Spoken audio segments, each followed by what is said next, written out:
Buying and selling stocks. When anyone draws a stock card, read it out loud and follow the process below. Only the person who draws the card may buy. Everyone may sell. To buy stocks, mutual funds, or CDs. Calculate the number of shares to buy. If you have a dollar amount you want to invest, divide that amount by today's price in order to calculate how many shares you can buy. For example, $4,000 divided by today's price of $40 equals 100 shares.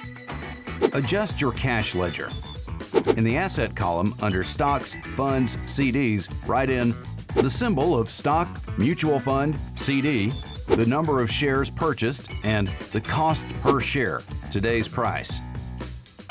To sell stocks, mutual funds, CDs, calculate your proceeds from the sale. Multiply the number of shares by today's price. Example, proceeds of sale equal number of shares times $40. Recalculate your cash ledger. In the asset column under stocks, mutual funds, CDs, remove symbol of stock, mutual fund, CD, if selling all shares owned, number of shares sold, cost per share.